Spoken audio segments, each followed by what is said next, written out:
So like these aspen here, would they take those? Or That one's big enough. they'd take it? But then, yeah, like if you wanted those 3 gone, Yeah. you know, you just have to cut them. I could cut those myself though. Yeah. And aspen, like, trees don't.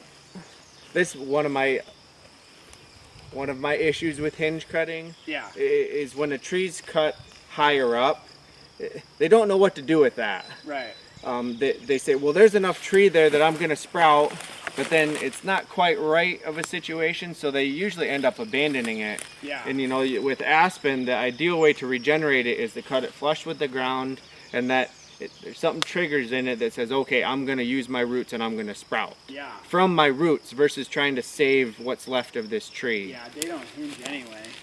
No, they tend to break, but you get the same effect, you know, by cutting them and letting them sprout. And they sprout so quick. Too. Yeah. Are these trembling aspen or are these cottonwoods No, they or big tooth? look like big tooth.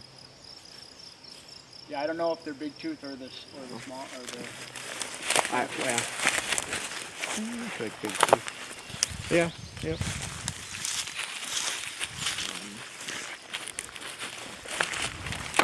Yeah, I mean, the reason why I was hinging further over there is to give a screen Yeah. for my access, Sure. and that's why. Sure.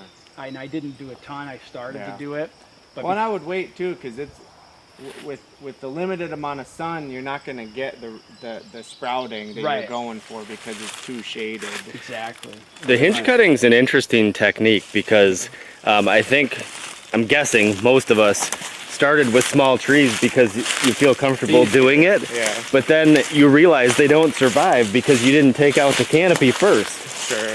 Sure. Yeah, I just do it like to steer deer too. Yeah. You know.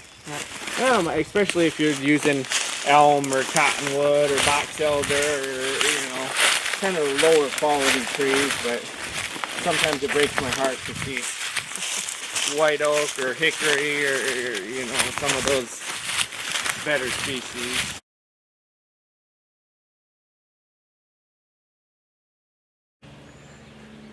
I mean, These this is the only spot that's really getting closed canopy. Sure. So most of it's the ash all died, Shrub, yeah. and it's doing a lot of shrubs.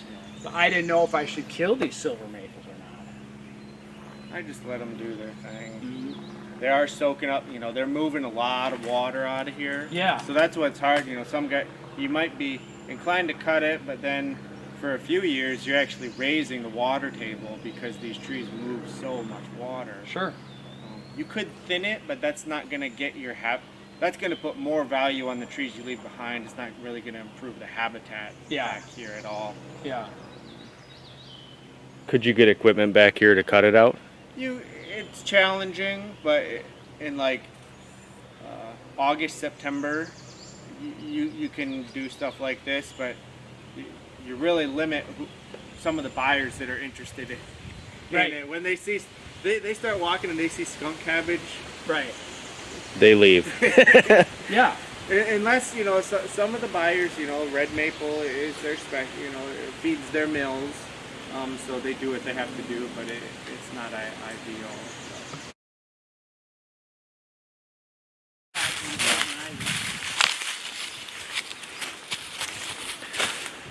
So Matt, what would the strategy be then if you take all these big trees and then that gives you the sunlight you need? Would you just let it go from there?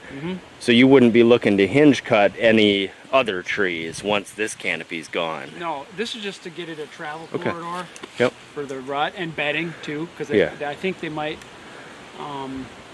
like to hide this ridge in the middle of two swamps. I think would be good bedding.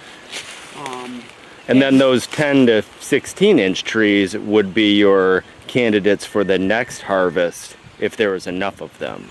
Yeah, and this section is a section I could really just leave it. I'm not dying to get a logger in this ridge, but some of these other areas I showed you, I really want the logger in those sections. And so it's like, well, if he's gonna come in, might as well grab some trees here too to make the whole job makes I think sense. the only, yeah, you'd have to make it make sense for sure. The only competing value then is, do I need any trees for seed or for like roosting or other purposes? I think you'll have enough left over in those smaller diameter classes for seed and cover. And then I Okay. want to leave some of the big ones for. Yeah. And I like standing. I mean, I want like great horned owls to eat the skunks and the possums. There's actually a lot of owls around here.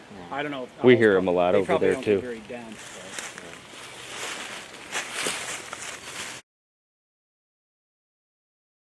Yeah, at the just the top? structure of it. You know, it's forked several times. You know, that little dead end there. You know, it's just been chewed on.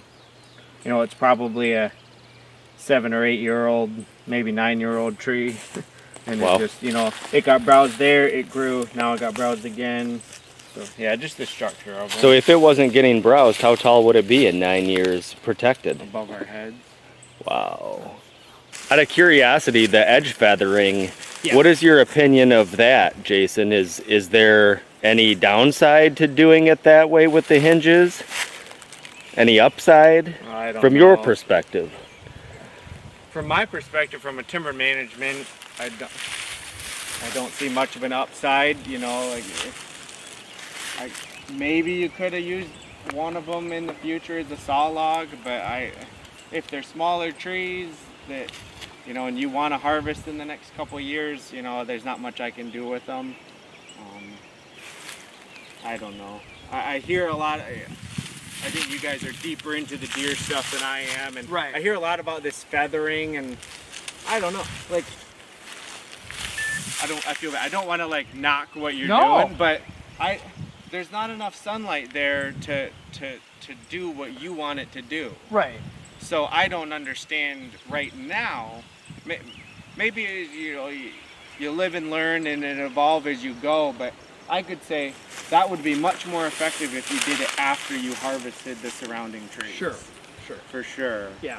You know, and that's what I've done. The one other scenario up north where I've done some true aspen clear cuts, and then we feathered into food plots. That made sense because we're cutting everything else at the same time. Yeah. You do this feathering effect, and I can see the benefit Yeah. when you're doing it in coordination with other timber activities. But like those cottonwoods, I bet if they had more sunlight and you cut them clean, they would have sprouted. Yeah. Now they're dead. Right. And so some opportunity has been lost Sure. a little bit Sure. in that, but Sure. I understand the concept and what you're going for.